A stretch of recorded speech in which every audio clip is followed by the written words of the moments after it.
Em uma noite fria do outono de 2008, 4 estudantes se lançaram à tarefa de revolucionar todo um mercado. Afundados em dívidas, eles tinham perdido ou quebrado seus óculos e estavam indignados com o alto custo de substituí-los. Um deles vinha usando os óculos quebrados havia 5 anos. Um clipe de papel era o que impedia que a armação se desmontasse. Mesmo depois de a receita do oftalmologista ter mudado 2 vezes, ele se recusava a pagar por novas lentes tão caras. A Luxótica, um peso pesado do setor, controlava mais de 80% do mercado americano. Para tornar os óculos mais acessíveis, os estudantes precisariam desbancar um gigante.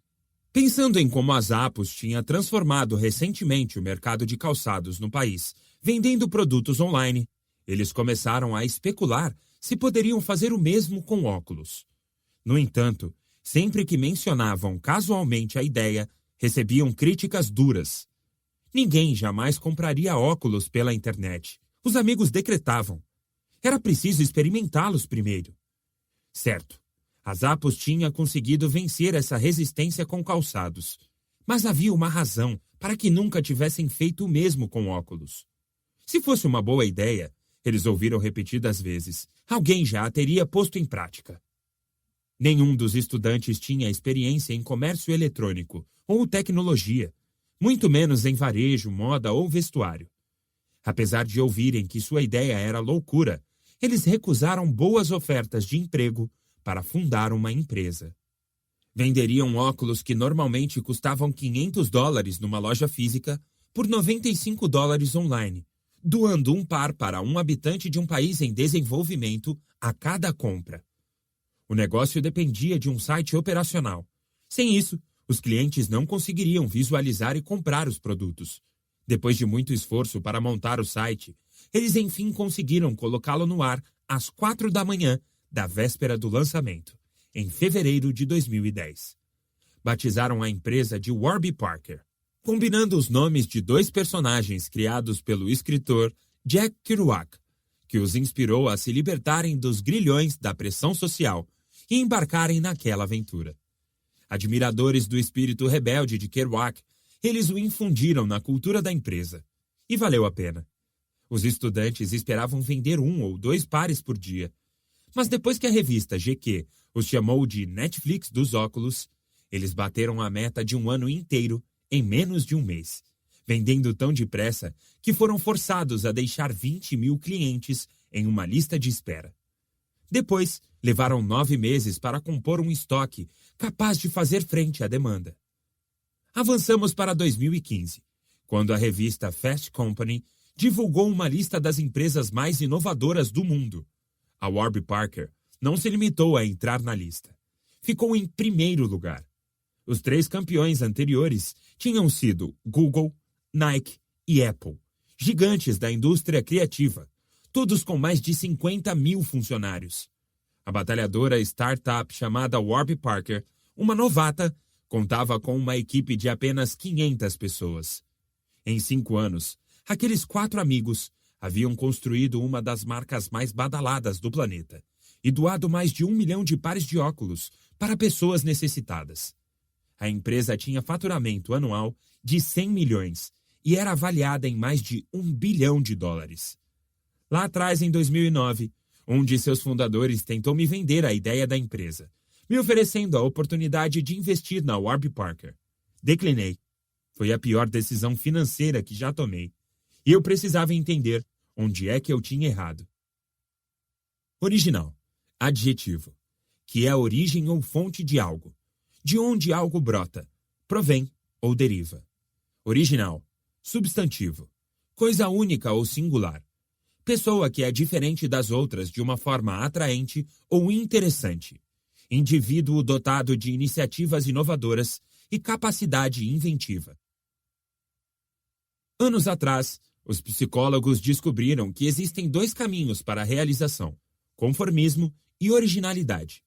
Conformismo significa seguir a multidão, percorrendo os caminhos convencionais e mantendo o status quo. Originalidade é tomar o caminho menos trilhado, defendendo um conjunto de ideias novas que contrariam o pensamento corrente, mas que, no fim, resultam em algo melhor. É claro que nada é completamente original, uma vez que todas as nossas ideias são influenciadas pelo que aprendemos com o mundo à nossa volta. Estamos sempre pegando pensamentos emprestados, seja de forma intencional ou inconsciente. Somos todos vulneráveis à cleptomnésia, a lembrança acidental de ideias alheias como se fossem nossas. Segundo minha definição, a originalidade envolve introduzir e impulsionar uma ideia que seja relativamente incomum em determinada área que possa ser beneficiada por ela. A originalidade começa com a criatividade, a geração de um conceito que seja ao mesmo tempo novo e útil. Mas não é só isso. Pessoas originais são aquelas que tomam a iniciativa de transformar sua visão em realidade. Os fundadores da Warby Parker tiveram a originalidade de sonhar com uma forma não convencional de vender óculos online, mas tornaram-se originais quando agiram para torná-los acessíveis e baratos. O propósito deste audiolivro é mostrar como todos nós podemos nos tornar mais originais. E existe uma pista surpreendente sobre isso no navegador que você usa para acessar a internet. Quando as convenções já não convêm. Não faz muito tempo, o economista Michael Hausman estava conduzindo uma pesquisa para entender por que alguns profissionais de atendimento ao cliente permaneciam mais tempo do que outros em seus empregos.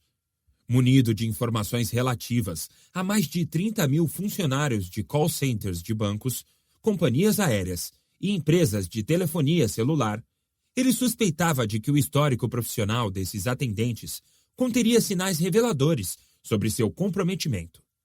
Hausman achava que pessoas que já tinham trabalhado em várias empresas desistiriam mais depressa, mas não foi o que constatou.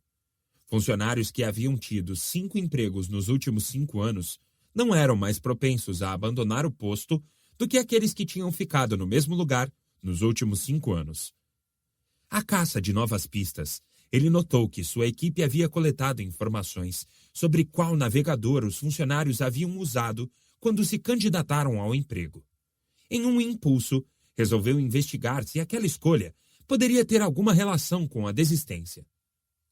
Não esperava encontrar qualquer correlação, pressupondo que a preferência por um navegador fosse mera questão de gosto. Entretanto, quando observou os resultados, ficou pasmo. Os funcionários que usavam Firefox ou Chrome para navegar pela rede permaneciam 15% mais tempo no emprego do que os que usavam o Internet Explorer ou o Safari. Imaginando que isso era apenas coincidência, Hausman fez a mesma análise em relação ao número de faltas ao trabalho. O padrão era o mesmo. Os usuários de Firefox e Chrome faltavam 19% menos do que os fãs de Internet Explorer e Safari. Então, ele examinou o desempenho. Sua equipe havia reunido cerca de 3 milhões de dados sobre vendas, satisfação do consumidor e duração média das chamadas telefônicas. Os usuários de Firefox e Chrome fechavam um número significativamente maior de vendas e as chamadas eram mais curtas.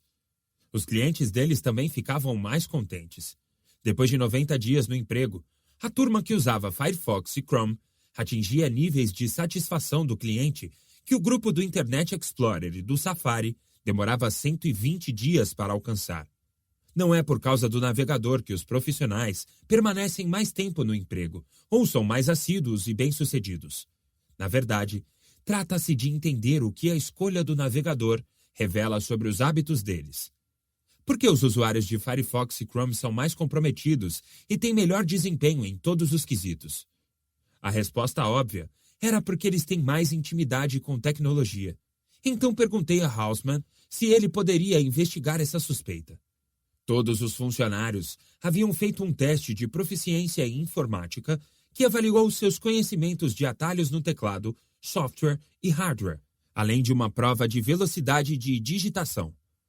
Mas o grupo de Firefox e Chrome não demonstrou ter conhecimentos muito maiores sobre computação, e tampouco era formado por digitadores mais rápidos ou precisos. E mesmo depois de levar em conta todos esses fatores, o efeito navegador persistia. Conhecimento técnico e habilidade prática não estavam na origem de sua vantagem. O que fazia a diferença era como eles haviam obtido seus navegadores.